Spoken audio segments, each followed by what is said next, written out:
Welcome back to Live from Paris. It's time now for Campaign Chronicles, our daily look at the race for the Élysée Palace. And there are, of course, just two contenders left after Sunday's first round. The real story of that vote wasn't either François Hollande or Nicolas Sarkozy, though, but far-right candidate Marine Le Pen's shock score of nearly 20%. And to discuss how she managed it, I'm now joined by our press reviewer, Elena Casas, and a little later we'll be talking to Rainbow Murray from the University of London. Turning first to you, Elena, how then did Marine Le Pen do this? So she managed to convince 1 in 5 voters to vote for her. Well, for the French papers, as Le Monde puts it on their front page, this was above all an anti-Sarkozy referendum. It was people who were disappointed with Sarkozy, who voted for him in 2007 when he promised them that if they worked more, they could earn more. They've seen the opposite. They've seen their spending power decrease. They've seen unemployment rise. So these naturally right-leaning people, the paper says, turned out to vote for Marine Le Pen because they feel disenchanted with the whole economic system. They feel that it's ripped them off, that Sarkozy has favoured the rich, he's favoured bankers, he's not favoured ordinary low-income people who are having trouble getting to the ends of the months. And that made them angry, and that caused them to vote for Marine Le Pen. Now, the Sarkozy's campaign team, Le Monde says, actually say that Marine Le Pen's high score proves that they were pursuing the right strategy all along by going so far to the right. Of course, they've made things like halal meat and immigration key campaign subjects. And for some of his key councillors, the paper says the fact that she did so well proves that that's what voters want. Those were their concerns, and Sarkozy addressed them, they say. Of course, for some papers on the left, they take the opposite approach. For L'Humanité, for example, which has a nearly all-black cover with Sarkozy chooses the door on the extreme right as a headline, it's his fault that she did so well. They say on the inside that if he hadn't put those subjects like immigration, like halal, at the centre of that election campaign, well, then she wouldn't have done so well. He should take some responsibility, at least according to them. If I can bring in Rainbow Murray from the University of London, if she's joined us there, do you think that Sarkozy's hard right rhetoric has been responsible for Marine Le Pen doing so well? Factor, but it certainly made a difference. I think that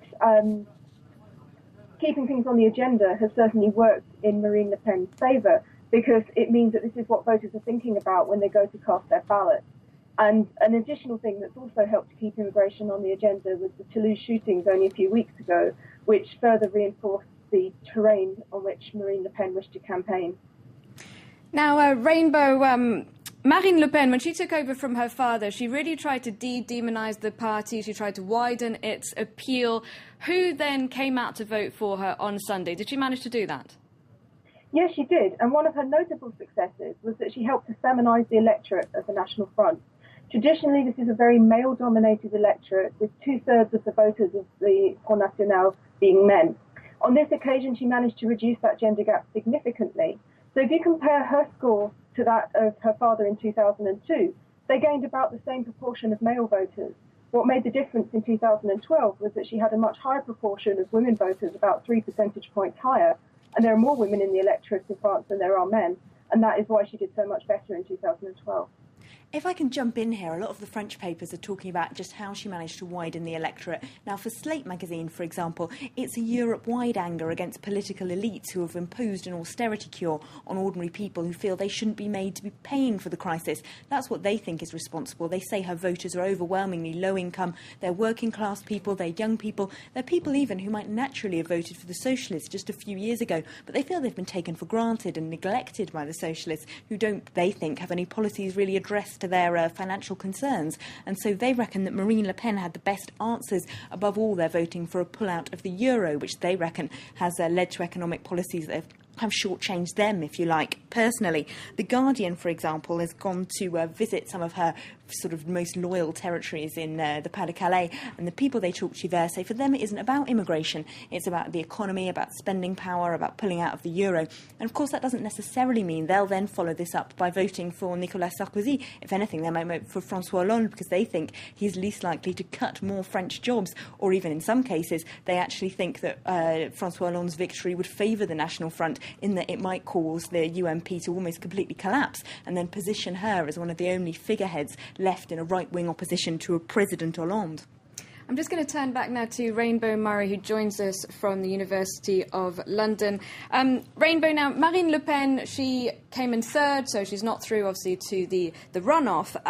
But she says that if, as expected, François Hollande wins the election, her party will be the real opposition.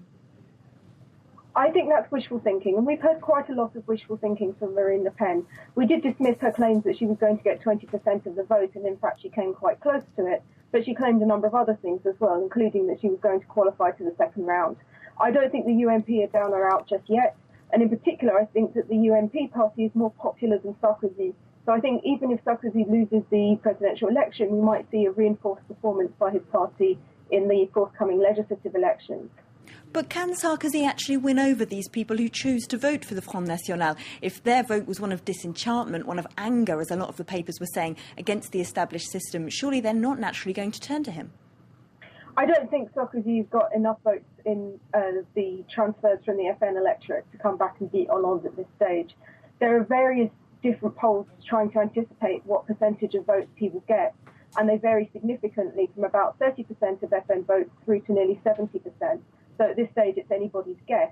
But even if he were to get close to 70% of those transfers, when you bear in mind that some will abstain and some will support Hollande, and bearing in mind that most of the other candidates defeated in the first round will be transferring their support to Hollande, who already had a big lead to start with, I think that there is too much distance now between the candidates for Sarkozy to pull it back. Rainbow Murray from the University of London, thank you very much for joining us, and thank you, Elena. That was Campaign Chronicles. That's it for this edition of Live from Paris. Thanks very much for watching. Do stay tuned to France 24. You'll be getting all the latest headlines in just a few minutes' time. Don't go away.